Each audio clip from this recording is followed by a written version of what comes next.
Here's the big challenge of life. You can have more than you've got because you can become more than you are. That's the challenge. And of course the other side of the coin reads, unless you change how you are, you'll always have what you got. I have found in my experience that income does not far exceed personal development.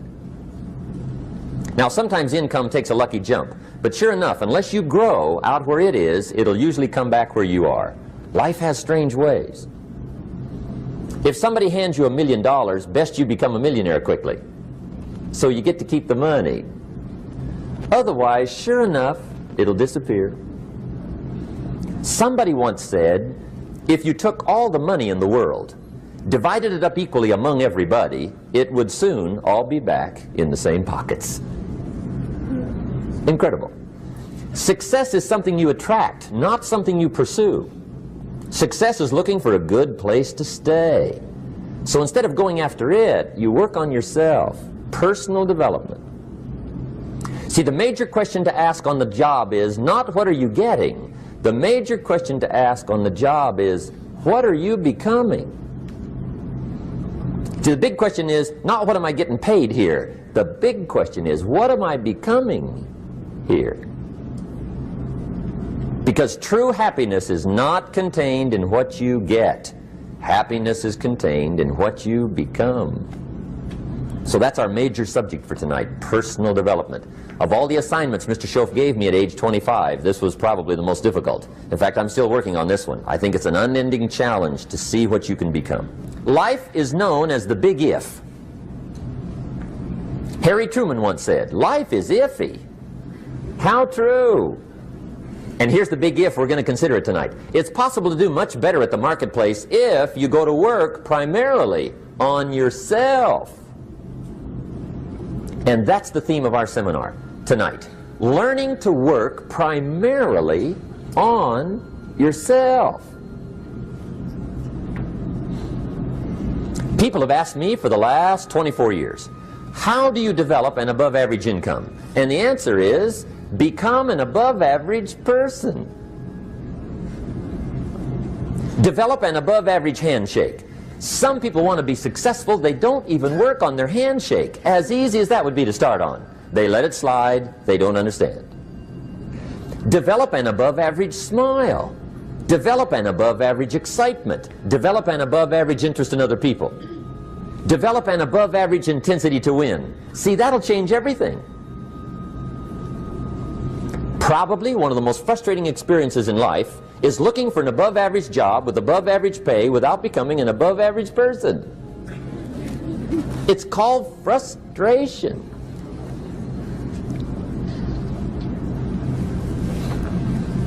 And Mr. Schoaf gave me probably the greatest clue he gave me when I first met him. He said, Jim, if you want to be wealthy and happy the rest of your life, just learn this lesson well. He said, learn to work harder on yourself than you do on your job.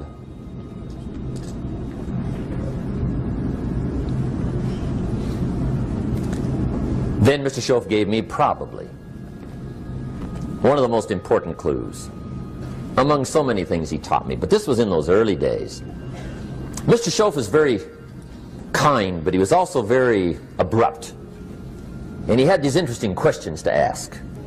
I'm giving him a little rundown one day on how things hadn't worked out for me. He said, Mr. Rohn, I've got the answer for you if you will listen carefully. And listen carefully I did that day and for the next 5 years. If somebody's wealthy and happy, you gotta listen. He said, Jim, I've only known you a short time. But he said, it's already my honest opinion that for things to change for you, you got to change. That wasn't quite the answer I was looking for. But that's the answer he gave me, and I pass it along to you on this warm summer evening in Anaheim, California, 1981. For things to change for you, you've got to change. Otherwise, it isn't going to change. Before I met Mr. Schoaf, I used to say, I sure hope things will change. Right? That seemed to be my only hope. If it isn't going to change, I'm in serious trouble. And then I discovered it isn't going to change, so I'm in serious trouble.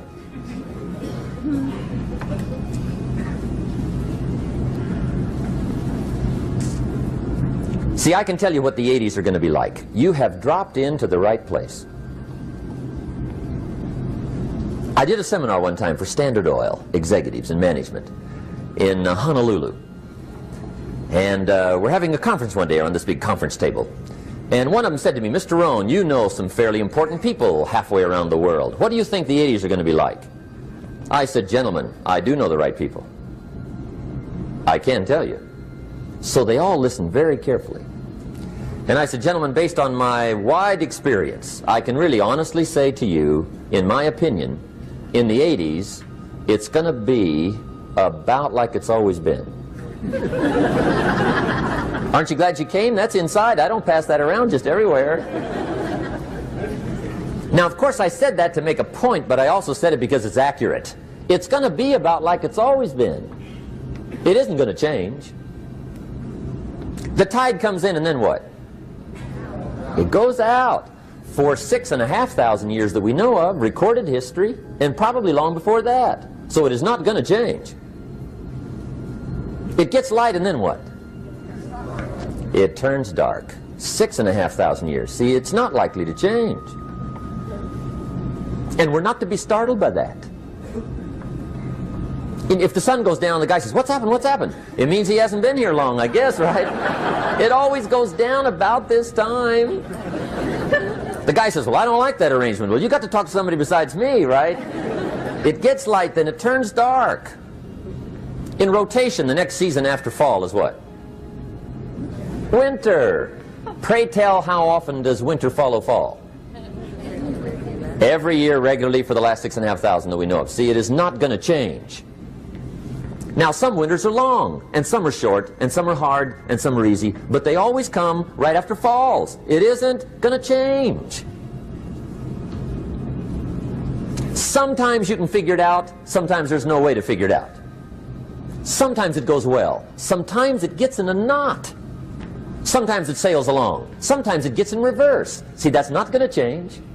The last 6,000 years reads like this: opportunity mixed with difficulty. That's how it reads. It isn't going to change. The man says, "Well, if it isn't going to change, how will my life ever change?" Answer, when you change. And whether I'm talking to high school kids or business executives, my message is always the same. And it goes like this: the only way it gets better for you is when you get better.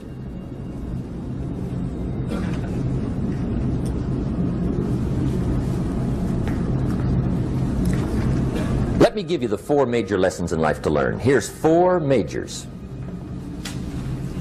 It's good to study the majors. In our weekend seminar we teach, some people don't do well because they major in minor things. You've got to be on the lookout. At the end of every week, end of every month, you've got to check, make sure you're not spending major time on minor things. Okay, we go through that whole series. Majors and minors. Now, let me give you 2 phrases before we get to the 4 majors. This will set it up and you'll see where I'm going. 2 key phrases for your notes. Here's the first one. Life and business is like the changing seasons. That's the first phrase. Life and business is like the changing seasons. One of the best ways to describe life, it's like the seasons. Frank Sinatra sings, "Life is like the seasons." Now here's the second phrase. Very important. You cannot change the seasons, but you can change yourself. You can't change the seasons, but you can change yourself. And see, that's how life gets better for you, not by chance, but by change. Now here's the 4 major lessons in life to learn. I've got my first book finished, came out a couple of weeks ago. This is in it, the 4 major lessons in life to learn. Here they are. Number 1, Learn how to handle the winters. That's lesson 1. They come right after falls with regularity. Some are long and some are short and some are hard and some are easy, but they keep coming. You must learn to handle the nights. They come right after days. You must learn to handle difficulty. It comes right after opportunity. You must learn to handle recessions. They always follow progressions for the last 6,000. See, it isn't going to change. The lesson you must learn is how to handle it. And there's all kinds of winters, right? The winter when you can't figure it out. The winter when it all goes smash. The winter when it turns belly up. The winter when it won't work, when you've run out of money and you've got a broken heart. See, those are winter times. There's all kinds. Economic winters, social winters, personal winters. When your heart is smashed in 1,000 pieces and the nights are unusually long, your prayers seem to go no higher than your head. It's wintertime.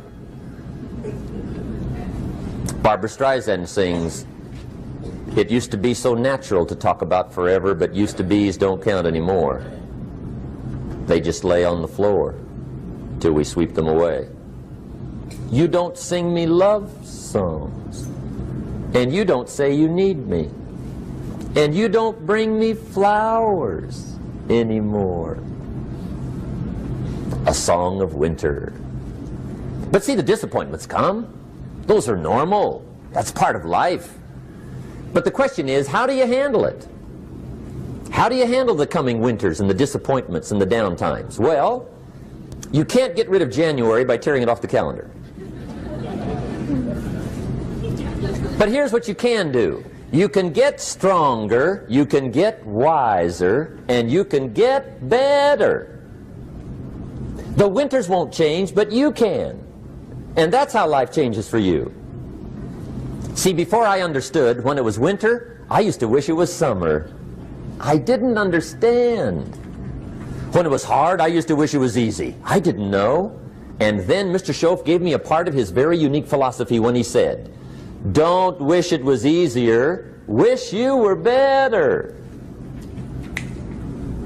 See, that triggered my whole life change.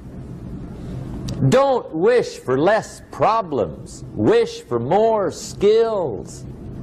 Don't wish for less challenge, wish for more wisdom. That's the key. So that's lesson 1, learn how to handle the winters. Here's lesson 2, learn how to take advantage of the spring. That's the second one. Spring is called opportunity. And spring follows winter. What a great place for it. If you were going to put it somewhere, that'd be the place to put it, right after winter. And pray tell, how often does spring follow winter? Every year with regularity, 6,000. You can almost count on it. See, opportunity always comes. Days follow nights. Isn't that terrific? Opportunity follows difficulty. But here's what you must learn to do. Underline these 2 words in that key phrase. Take advantage. Underline those 2. You must learn to take advantage of the spring. See, just because spring rolls around is no sign you're going to look good come fall. You got to do something with it. In fact, you have to get good at one of 2 things in life. Planting in the spring or begging in the fall. Or get somebody to do it for you. See, those are about the only alternatives. Now here's what else you must do. Take advantage of the springs quickly, because there's only a few. Just a handful of springs have been handed to each of us. They don't come forever. Life is fairly brief. So you got to read every book you can get your hands on what to do with your springs while they're here. And take advantage, they soon run out. The Beatles wrote, "Life is so short." And for John Lennon, it was extra short. But life is brief. Elton John sings, "She lived her life like a candle in the wind." It's brief. So whatever you're going to do with your life, you got to get at it. Don't just let the springs pass, pass, pass. Here's the third major lesson in life to learn. Learn how to protect your crops all summer. You got to take care of what you start. Sure enough, as soon as you've planted your garden in the spring, the busy bugs and the noxious weeds are out to take it. And here's the next bit of truth. They will take it unless you prevent it. And that's the third major skill to learn. You've got to learn to prevent the intruder from taking all the good you start. It's one of the challenges. Here's two key phrases under number 3. First one, all good will be attacked. On this planet. Maybe not the next one we get to, but on this one, all good will be attacked. Every garden will be invaded. Not to think so is naive. And here's the second phrase. All values must be defended. Political values, social values, community values, family values, marriage values, friendship values, business values. Every garden must be tended all summer. Third major lesson. Now here's number 4. Fourth major lesson in life to learn. Learn how to reap in the fall without complaint. Learn to reap come harvest time without complaint. Take full responsibility for what happens to you. It's one of the highest forms of human maturity, accepting full responsibility. It's the day you know you've passed from childhood to adulthood, the day you accept full responsibility.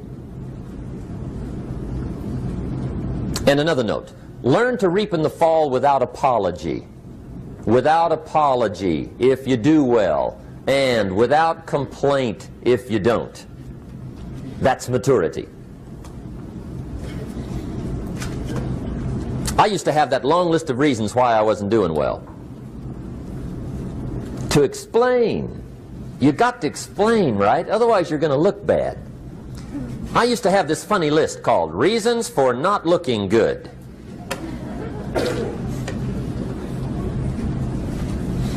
I used to blame the government. I mean, you can believe that or not. It was at the top of my list. I had a lecture second to none. The government. That was on my list. I used to blame taxes. Look what you got left after they take everything. And they expect you to do well. That was on my list there. Prices, that one's easy, right? You walk into the supermarket with $20, come out with a little half bag. So I had that on my list. I used to blame the weather. I blamed the traffic. I used to blame my car. I blamed the manufacturers. I used to blame the company. I blamed company policy. I used to blame the training program. I blame my negative relatives. They were always putting me down. I blame my cynical neighbors. They're just selfish, looking out for themselves. Won't loan you money? They were on my list.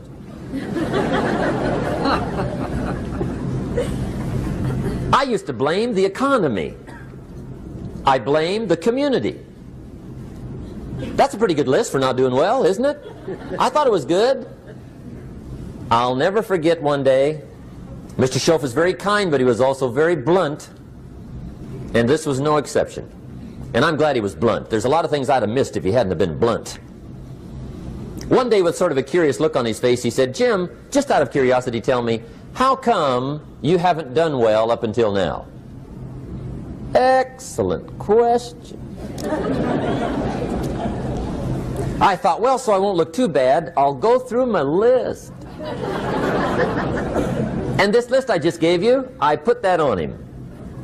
And he was very patient. He let me go through the whole thing, the government, the weather. I went through this whole thing. When I finished, he looked my list over very carefully. He said, "Mr. Rohn, big problem with your list. You ain't on it." How brilliant.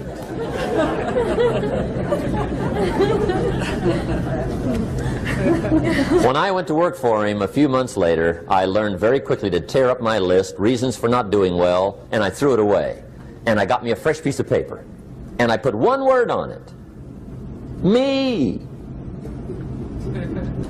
There's a Black Heritage spiritual that says it's not my mother nor my father, nor my brother nor my sister, but it's me, oh Lord, standing in the need of prayer. See, I used to blame everything outside. And then let me give you a little philosophy that helped turn my life around. For your notes, here it is. It's not what happens that determines the quality or the quantity of your life. It's not what happens. And the reason is because what happens happens to about everybody.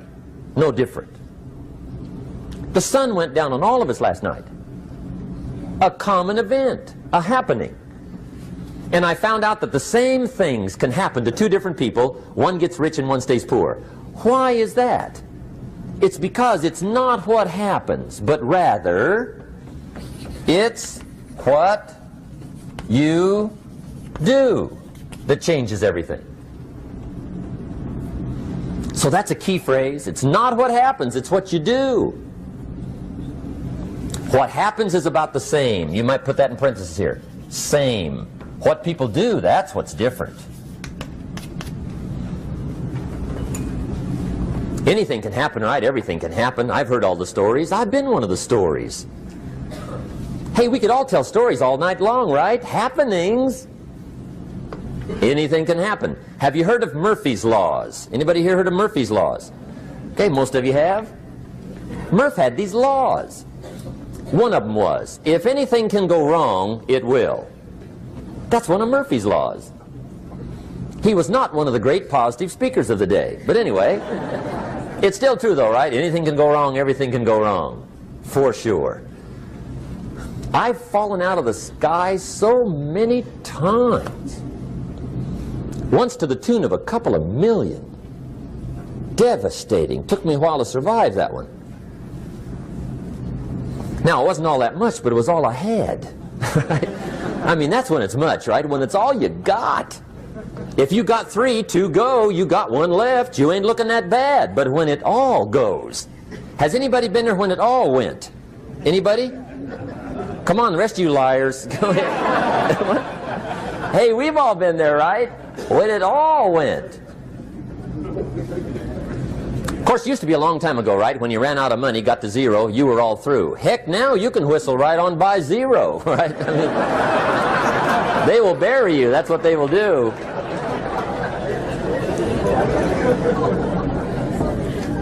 But see, those are the happenings, right? Everything can happen. Anything can happen.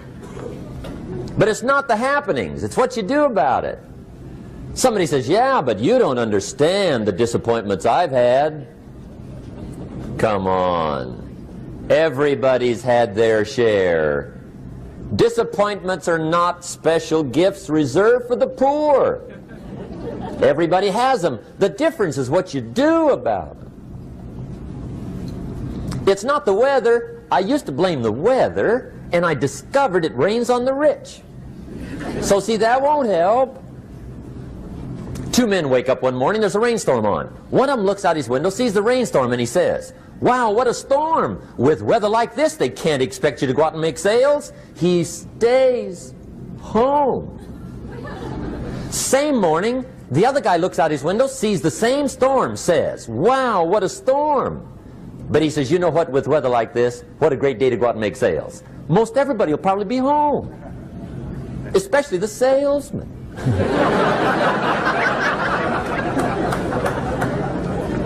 See, that's the difference in how your life works out. It's not what happens, it's what you do. So here's one of the key questions of the evening. Starting tomorrow, what are you going to do that'll make a change in your life's direction? Good question. What are you going to do starting tomorrow that'll make a difference? Now see, if you don't do something starting tomorrow that'll make a difference, guess what? It's gonna be the same. And see, that way you can guess what the next 5 years are going to be like. Look at the last 5. Because the next 5 are going to be like the last 5 unless you, major key, tomorrow, change it all. Or change a little, or change something, or don't change. It's choice time. You can do whatever you want. But it's nice to know any day you wish you can change your whole life. What can you do starting tomorrow that'll make a difference? Good question. What can you do with economic chaos, massive disappointment? What can you do with a broken heart? What can you do when it won't work? Good question.